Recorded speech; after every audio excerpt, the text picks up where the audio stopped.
welcome back to my film and TV channel. Hope you're all staying safe and well. We're going over to Echo Valley today, one of my favourite actors. I'm old-fashioned actresses, I know we're not allowed to say that anymore. Julianne Moore is in this one. This young lady called Sweeney as well. You probably know she's one of the sort of in things at the moment, isn't she? When I look through my film magazines and stuff like that. 15 certificate, yes, it's some fairly gritty moments in this, and 104 minutes, which, felt about right for me. You know me, at times an hour and 30 is usually long enough, but it was fine in this one. Directed by Michael Pearce, written by Brad Inglesby. This was at a limited theatrical release in the US, but is now on Apple TV Plus from June the 13th. So I'm doing this review on the 15th of June, so a couple of days later. So get out and have a look at this if you fancy it. It stars, as I said, Julianne Moore, Sydney Sweeney is the lady we're talking about, Domhnall Gleeson, Kyle MacLachlan and Fiona Shaw. It's nice to see Kyle MacLachlan. It's been a little while since I've seen him. What's it about? Well, Kate Garrett works training horses on her southern Pennsylvania farm. Never been. As she copes with personal tragedy one night, her daughter Claire arrives at her door covered in blood that's not hers, and Kate has to decide what she's willing to do to protect her daughter. Well, she's a mum, she'll do a lot, won't she? This is actually, powerful stuff. This guy's sort of made a little comment, little harrowing at times as well, and Julianne Moore takes the part all in her stride, does a really good job, as does Sweeney, of course, in this as well. I did expect this to run out a bit of steam, actually. I had a quick look at some reviews before I watched it. A bit of a mixed bag. Some were positive, some were negative. But it did keep adding, because someone said it sort of started well and faded, but it just kept adding to the jeopardy and tension throughout the film for me. I was sort of enthralled throughout it, and certainly interested in keeping on watching it. Yes, there is a little brain in neutral stuff at times, plot holes, one or two of those, but you probably need that to recover from a couple of the darker family scenes in this. That, you know, if you're a parent, I'm not speaking from personal observations from this, but knowing certain people, I mean, some of these darker family scenes may ring true to parents in similar positions to Moore's character in this. So, as I say, depending on what sort of life you've led with your family, and not all of us have had perfect lives, of course we're not. It might resonate a little bit more. Really accomplished, I thought, bordering on too convenient an ending though. I thought the ending was all nicely tied up in a bow, but there is a big but to it at the end. You know, at the end you sort of makes you think as well, which is always good. If an ending sorts it out but makes you think, oh yeah, what if or whatever, then I think it works for a story, works for a film. So I was quite happy with the ending. A couple of the critics, Jeff Ewing from Collider website, he scored it 80 out of 100. He liked it. He said Echo Valley is a tense thriller propelled by strong performances from Moore and Sweeney and a never scarier Domhnall Gleeson. Yes, well, apart from Gleeson, I thought it was a little weak for me. He didn't really scare me that much. But apart from that, I agree totally with what Jeff says. Kevin Maher from The Times scored this 80. Now, Kevin isn't usually a gusher about things. He's very, very hard on movies and TV series. He said, you just want to punch the air and shout, yes, this is what it's like. This is what it was like in before times, with actual acting, crafted lines and plot. A bit over the top, Kevin, but I think Kevin liked this, which, as I said, is unusual, very unusual.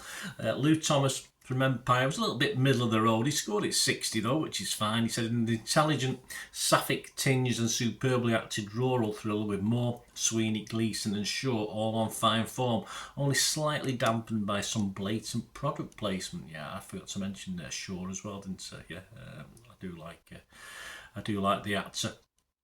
Product placement, I didn't notice. So if I don't notice, it's not bothering me, is it? So if Lou's upset about that, fair enough. But as I say, I don't particularly want to go back and watch it and look out for the product placement. But hey, if you're not really into that thing, you're not going to really notice it here. It's subliminal or whatever. Chris Basanti though was not a rare, but a few people didn't like this. He only scored it 38. He's from Slam website. He said a story that might have been benefited by being allowed to breathe over a 6-episode arc instead feels rushed and schematic rather than lived in. He it's a film. I don't want it to be dragged out particularly. I quite enjoyed it for what it was. If you put this over 6 episodes, all right. Julian Moore for 6 episodes is not too bad. Sweety's not too bad. A couple of the others are not too bad, but yeah, I don't see. It's a film. It's a film. It is what it is. It's not based on a 2,000-page book. Yeah, I was happy with it. An hour and 40 minutes less the credits is fine by me. So, but hey, Chris wanted a series of it. So, you know, why give it 38 if it was that? You know, I can see where he's going with it. But yeah, Chris, you're a bit harsh to say you want 6 episodes or something and then score it crap. But hey, there you go. So there you go, some negativity on this. I'm not really sure why. I think it was a very competent film. I was happy with it. As I said, it kept sort of switching and little switches in it and kept my attention throughout the hour and 40 minutes.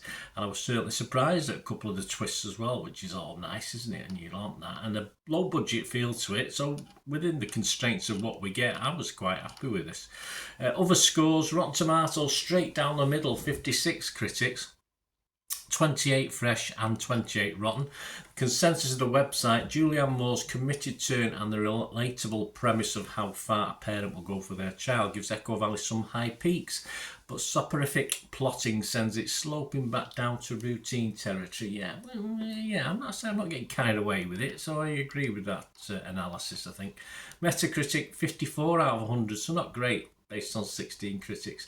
Rotten Tomatoes audience, they quite like it, 3.5 out of 5. And Internet Movie Database, that's all that matters. Joe Public, you, me, everyone else who's watched it. Did you find it entertaining? Well, 2,600 plus people gave it an average score of 6.3, so I think that's fine. That's fine. I imagine that score will hover around that between 6 and 6.3 for its lifetime on Internet Movie Database. Don't see any reason why it will drop any further. Personally, on Rotten Tomatoes, I scored this fresh. On Metacritic, I was positive, and I gave this a very watchable score. And if you watch any of my vlogs, a very watchable score means 6.5 out of 10. There you go. So well done, Julianne Moore. I think another actor might have been a different score, but I think Julianne did tremendously well in this, and say very powerful at times. Let us know your thoughts, guys. It'd be great to have your views on this film and anything else to do with film and TV. It's always wonderful to hear from you, and if you can help support this little channel going forward, I'm always open for any help you can give. There's certain ways of doing that, and if you are interested, all I ever ask is you keep watching and listening. To help me out, guys, if you watch the ads, if the ads on this YouTube ads, that helps in a very little way, but it all helps. All, you know, watch the pennies and pounds look after themselves, they say, don't they? Or the pennies or the 10p's look after themselves. But if you watch the ads or follow the links on the ads as well, that's always a nice way to support the channel. If you sort of hang on for it, I've done that. I watched other people's and followed the ads, just something I fancied, which does happen from time to time. Of course, you can support me by pushing that subscribe button as mentioned earlier, and that of course pressing the button so you know when these vlogs are coming out. And of course I'm always interested in your opinions, and of course if you can give us a like, that'd be wonderful as well. So thanks for watching, guys. Hopefully I'll join you very, very soon with something else. Until we meet again, I'll never ask one thing, don't I? Please stay safe, everyone. Bye for now.